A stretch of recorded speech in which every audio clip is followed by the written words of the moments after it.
Microprocessor and controller એપ્લિકેશન્સના unit 3ના 7મા લેક્ચરમાં આપનું સ્વાગત છે.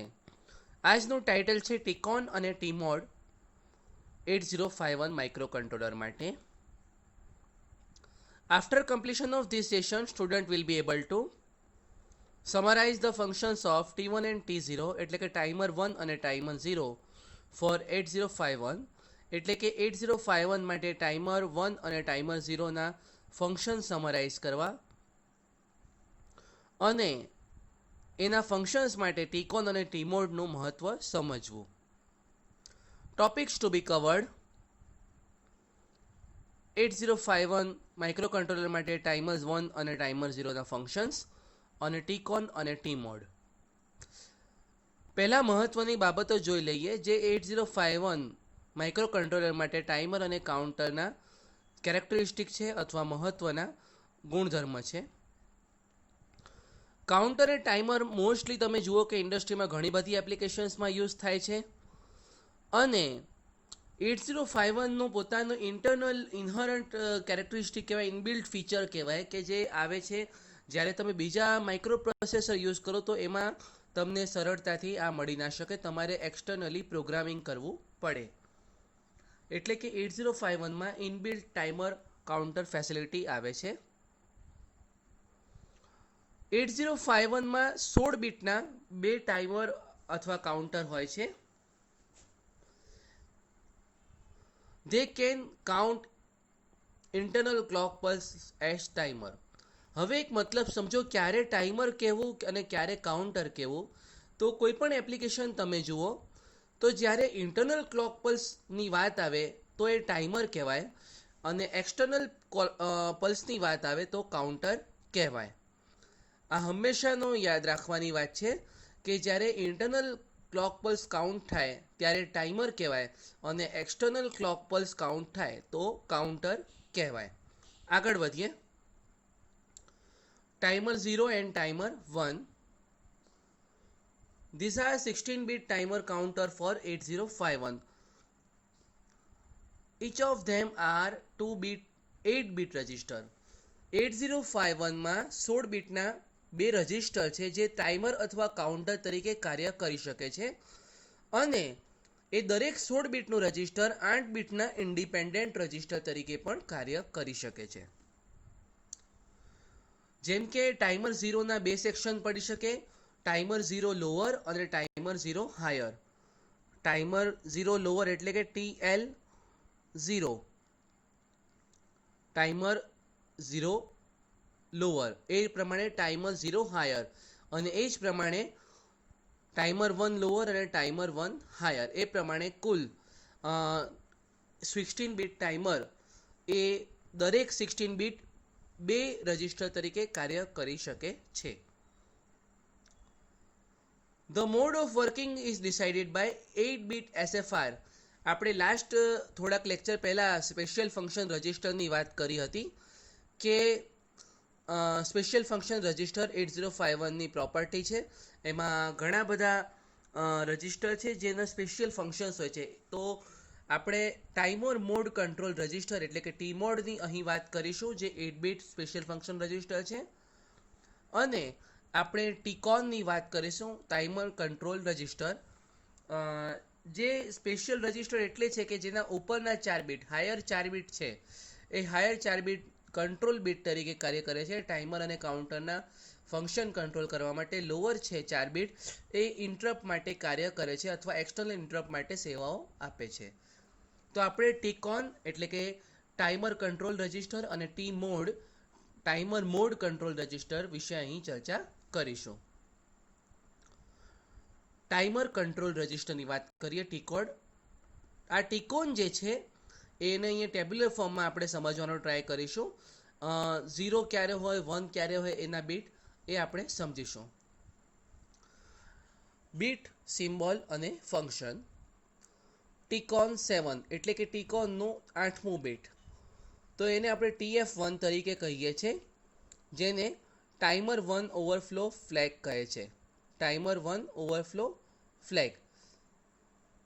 If timer or counter 1 overflow, TF1 is set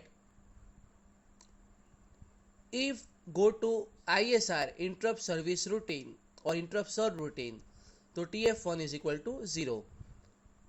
એટલે કે ટાઈમર 1 વિશે વાત છે કે ટાઈમર 1 જ્યારે ઓવરફ્લો થાય ત્યારે આ જે બીટ છે આ સેટ હોય.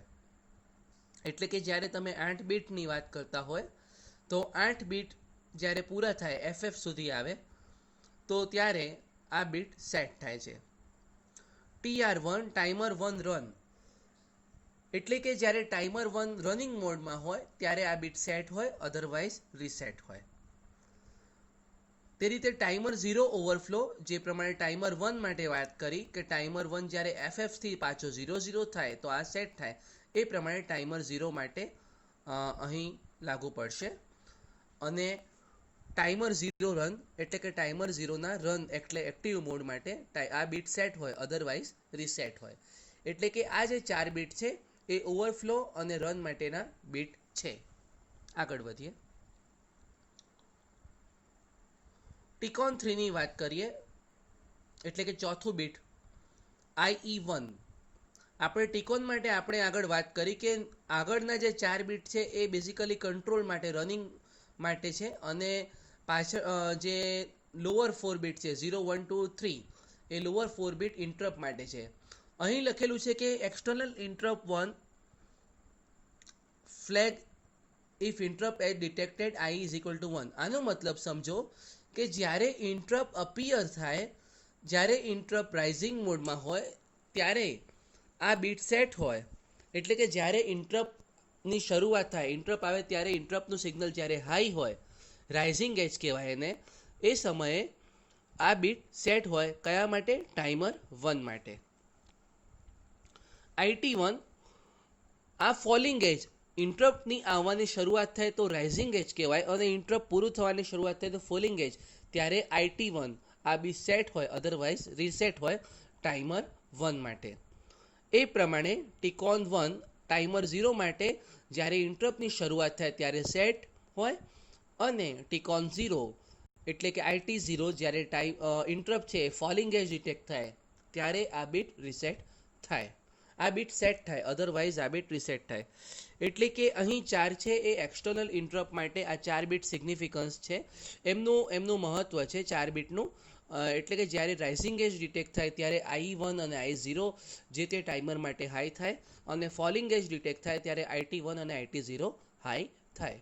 તો આ જે ટીકોન છે બેઝિકલી એના હાયર 4 બીટ છે એ ટાઈમરના અને કાઉન્ટરના ફંક્શન છે એ ફંક્શન માટે જવાબદાર છે અને લોઅર 4 બીટ છે એ લોઅર 4 બીટ ઇન્ટરપ્ટ માટે જવાબદાર છે અથવા ઇન્ટરપ્ટની જે ડેટા છે, ઇન્ટરપ્ટની માહિતી છે રાઇઝિંગ એજ અને ફોલિંગ એજની, એ મેળવવા માટે જવાબદાર છે અથવા એના પરથી મેળવી શકાય છે. તો આ હતું TCON. T mode, timer mode control. T મોડની વાત કરીએ આપણે. ટી મોડની વાત કરીએ તો ગેટ છે, એમાં એક ગેટ સિગ્નલ છે. અહીંયા ધ્યાનથી આપણે જોઈએ કે timer 1 run and stop set is equal to 1 if TR1 of TCON is set. એટલે કે જ્યારે તમે આગળ આપણે ટીકોનમાં જોયું કે TR1 એટલે જ્યારે ટાઈમર 1 રન હોય ત્યારે આ સેટ હોય, આ ફ્લેગ સેટ હોય અને INT1 pin is higher timer 1 run એટલે કે ઇન્ટરપ્ટ પિન જ્યારે ટાઈમર 1 માટે હાઈ હોય તો આ રીસેટ હોય. એટલે કે આના રન થવાના 2 ઓપ્શન છે, ટાઈમર 1 રન થવાના 2 ઓપ્શન છે. પહેલો કેસ ક્યારે? જ્યારે ટીકોનનું TR1 બિન સેટ હોય અને ઇન્ટરપ્ટ હાઈ હોય, પહેલું ઓપ્શન. એટલે કે ટીકોનનું TR1 બીટ સેટ હોય અને ઇન્ટરપ્ટ 1 હાઈ હોય તો ટાઈમર 1 રન થાય, એ વખતે આ 1 હોય. અને જ્યારે માત્ર TR1 સેટ હોય ત્યારે આ 0 હોય. એટલે ઉપરની 2 ઘટના સાથે થાય તો આ બીટ સેટ થાય, અધરવાઇઝ આ બીટ રીસેટ થાય. એટલે કે એક્સટર્નલ હાર્ડવેર ઇન્ટરપ્ટ માટે, એટલે ઇન્ટરપ્ટ માટે આ બીટ સેટ હોય અને ઇન્ટરનલ માટે આ બીટ રીસેટ હોય. કારણ કે TR1 છે ઇન્ટરનલ સ્ટ્રક્ચર છે અને ઇન્ટરપ્ટ છે એક્સટર્નલ હાર્ડવેર તમે કહી શકો. આગળ વધીએ. C/T તમે અહીં જુઓ છો કે ટાઈમર છે એ લો છે, એક્ટિવ લો છે, એટલે કાઉન્ટર અને ટાઈમરનું ફંક્શન ડિસાઇડ થાય. એટલે કે આ બીટ જ્યારે સેટ હોય તો it will act as a counter, otherwise timer તરીકે કામ કરે છે. હવે આ જે બે બીટ છે ટી મોડ 5 અને ટી મોડ 4, આને આપણે M1 M0 તરીકે કહીએ. બેઝિકલી મોડ સિલેક્શન પણ કહેવાય એને. તો આ જે 4 બીટ છે, 2 વખત 0 હોય તો મોડ 0 કહેવાય, જે 13 બીટ ટાઈમર છે.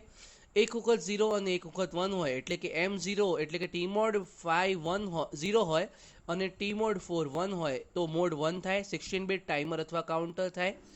1 0 હોય તો મોડ 2 કહેવાય, જેમાં 8 બીટ ઓટો રિલોડ ટાઈમર અથવા કાઉન્ટર થાય. અને બંને 1 હોય, ટી મોડ 4 અને ટી મોડ 5 બંને 1 હોય તો મોડ 3 કહેવાય. તો એ ટાઈમર 1 અથવા કાઉન્ટર 1 સ્ટોપ થાય, ગણતરી પૂરી થાય. તો આ પ્રમાણે તમને 4 મોડ ટાઈમર કાઉન્ટરમાં મળે. અને આ જે 4 બીટ છે એ ટાઈમર તમારા ટાઈમર 1 માટે છે. તો આ પ્રમાણે ટાઈમર 0 માટે અહીં 4 બીટ લોઅર બીટ છે, ટાઈમર 0 માટે છે, એ પણ આપણે સમજી લઈએ.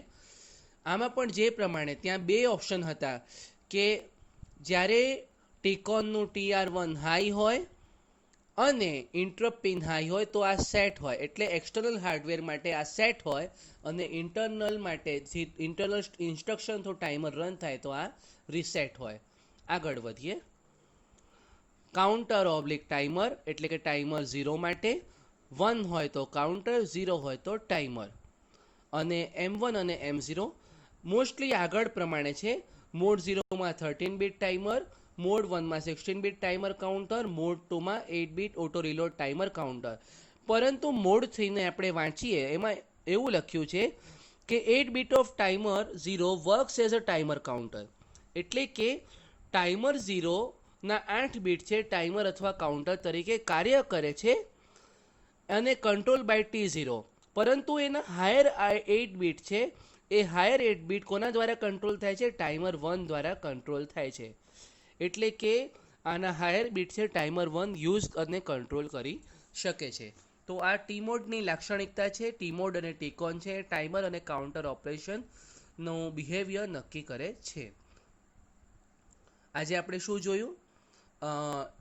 ફંક્શન જોયા 8051ના ટાઈમરના રજિસ્ટરના T1 અને T0ના, અને ટી મોડ અને ટીકોનના બીટ પેટર્નની ટાઈમર અને કાઉન્ટર એટલે કે T1 અને T0 પર શું અસર થાય છે એ આપણે સમજવાનો પ્રયાસ કર્યો. આને એકવાર ફરીથી જોઈ જજો અને સમજવાનો પ્રયાસ કરજો. Thank you and keep learning.